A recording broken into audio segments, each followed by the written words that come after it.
Olá, seja bem-vindo a mais um vídeo da série do Dragão e a Vida Criativa. Hoje eu queria falar sobre uma coisa que eu acho que é muito importante para todo mundo que é criativo, para todo mundo que tem essa veia artística, né? É um dia triste para mim. Uma tia muito querida faleceu ontem. E um ser humano, como todos os outros, né? Cheio de contradições, cheia de coisas maravilhosas, cheia de coisas assustadoras, como todos nós somos, né? Mas o importante aqui é falar sobre o papel dela na minha vida como artista.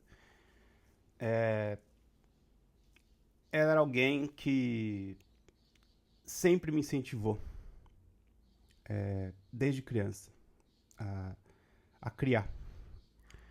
Era alguém que deu meu primeiro livro de desenho, de como aprender a desenhar, e sempre gostava muito de saber das coisas que eu tentava fazer. Eu lembro quando eu participei em exposição na minha escola de desenho, que foi a primeira escola de desenho que eu fiz. Ela estava lá, né, torcia e votava nos meus desenhos.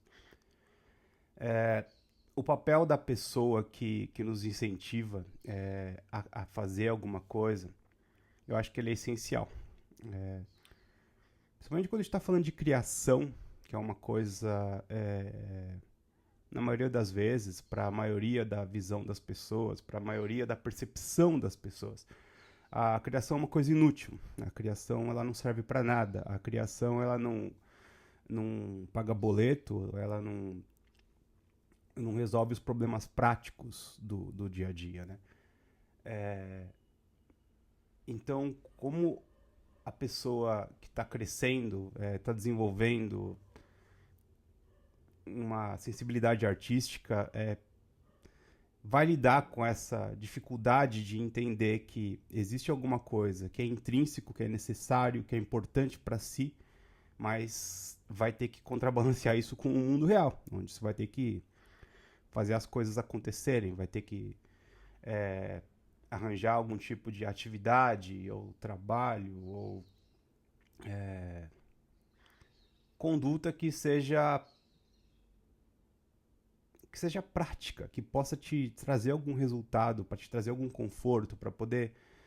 Às vezes, nem que isso não te traga nenhum conforto, mas às vezes você tem que fazer alguma coisa só para poder aplacar as ansiedades das pessoas que torcem pela gente, né? Como os nossos pais e tal. Então é muito importante você ter uma figura de incentivo, né? Alguém que está ali te fortalecendo naquilo que parece ser importante só para você mesmo. Porque a criação é uma coisa que parece que ela só serve pra gente. Principalmente quando a gente é criança, quando a gente é pequeno, quando a gente tem menos inseguranças, né, sobre o que vão achar daquilo que a gente está fazendo. A criança ela faz para si mesma.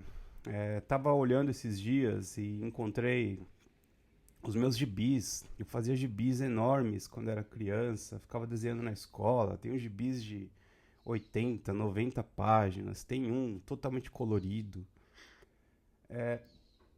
E era uma coisa que eu fazia pra mim, só que era engraçado, né? Porque os colegas na escola se interessavam e queriam ler. Então era é o primeiro público que eu tive como artista, como criador. E essa recepção terceira, ela é uma coisa que é um combustível, porque a gente cria porque a gente quer ser lido, a gente cria porque a gente quer que essa expressão se complete, né? Se essa expressão sai da gente, ela tem que chegar a alguma outra pessoa. Mas muitas vezes a criação fica só para o próprio artista. Ele cria, guarda na gaveta, não precisa colocar isso no mundo, né? Mas eu diria que quando a gente coloca isso no mundo é muito mais agradável. Quando encontra um leitor, quando encontra uma audiência, é ainda mais poderosa a função da arte. Então é essencial que a gente tenha figuras que nos incentivem, que nos fortaleçam, para que a gente possa encontrar eco naquilo que a gente faz. Tudo que a gente faz, quando não encontra um receptor, às vezes pode ser desanimador. Então, divido aqui uma percepção, uma preocupação minha, né? Como pai, por exemplo, tento sempre incentivar meu filho a que ele desenvolva essa parte criativa dele. Tem instrumento musical em casa, tem material de desenho. E de um modo geral deixo ele usar tudo, sabe? Tem materiais de desenho que eu comprava e acumulando e nunca usava, materiais caros que eu achava em papelarias, coisa importada. E eu deixo ele usar. Eu já vi ele acabar com algumas das minhas canetas Copic, por exemplo. Ele acabou com a tinta das canetas, fazendo os desenhos dele quando ele era criança. E ele desenhava um atrás do outro, e eram desenhos tão, tão vívidos assim. Então eu via ele mexendo e colocando e pintando sem dó, assim, sem aquela preocupação se é um material caro ou não, né? E aquilo para mim foi importante, né? Ver que ele estava gastando, né? Aqueles materiais que se não fossem usados por ele eu não usaria. Então para mim é importante demais, assim, que o meu filho sinta-se apoiado nas necessidades criativas dele.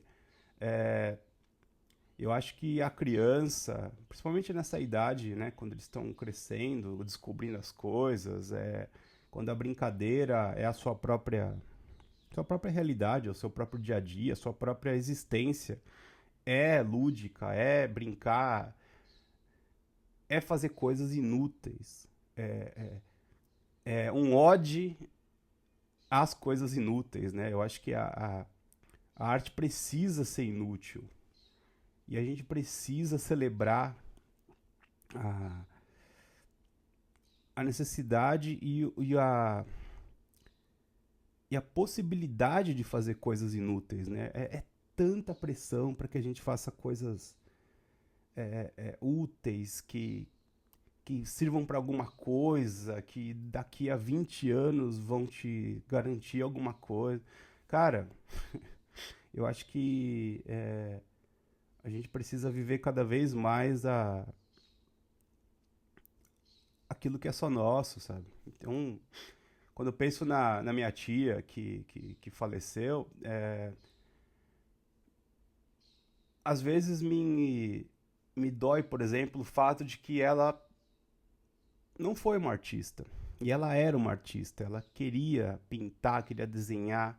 Só que ela pôs na cabeça que ela tinha que passar a vida inteira trabalhando e garantindo uma aposentadoria, garantindo um patrimônio, essas coisas todas e tal. E foi vivenciar esse lado artístico só depois que encontrou ali um equilíbrio, uma aposentadoria, um estado da vida, um momento da vida em que ela achou que ela se permitiria fazer essas coisas que não teriam utilidade prática. E eu acho que a vida é mais urgente do que isso, né? Então, respeito a decisão da tia e de como ela lidou com isso. Mas para mim, por exemplo, sempre foi o contrário. Eu não queria esperar a vida inteira acontecer para depois investir e colocar energia, nessa necessidade de criar alguma coisa, de fazer as coisas que eu gosto.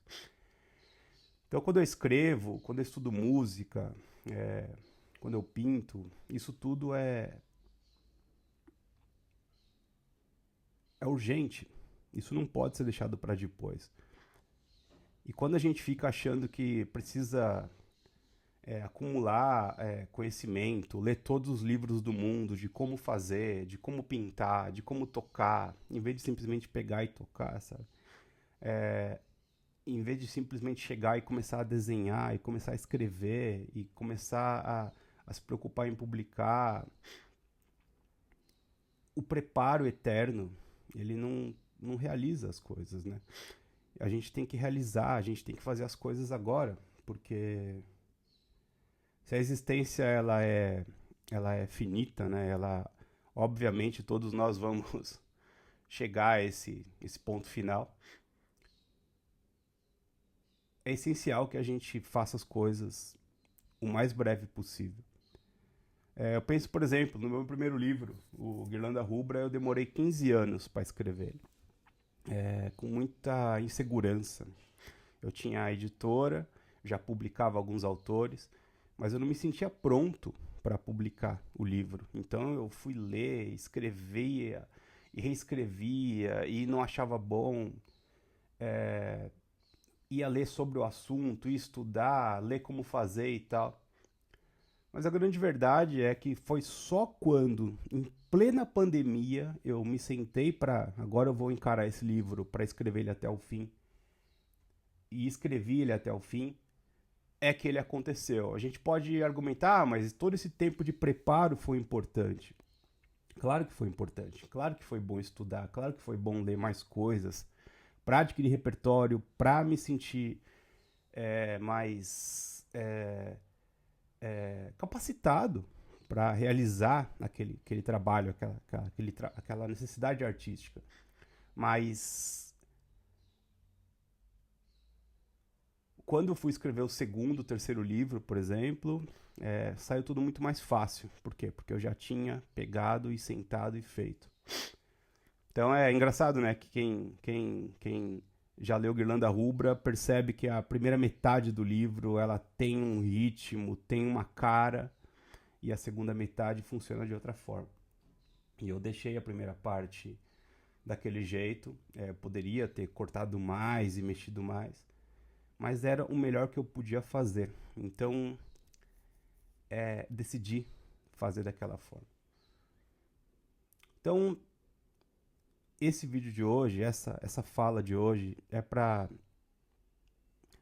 lembrar a gente que a realização ela é mais satisfatória do que o eterno preparo. E ao mesmo tempo, para quem está se preparando, para quem está começando, é muito bom ter uma figura de incentivo, uma figura que nos dê ferramentas, que nos dê força para que a gente vá e consiga fazer aquilo que a gente quer como artistas. Então um grande beijo para minha tia que foi por outro lado, né?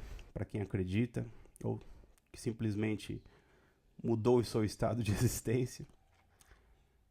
E um abraço para todo mundo que tá sentando, tá fazendo, tá dedicando energia à sua própria criação. Então, espero que a gente possa cada vez mais realizar e colocar no papel coisas que às vezes ficam só na ideia. Realiza, bota no papel, faz, publica, manda para alguém ler. É mais importante do que ficar eternamente achando que não tá bom. Até a próxima.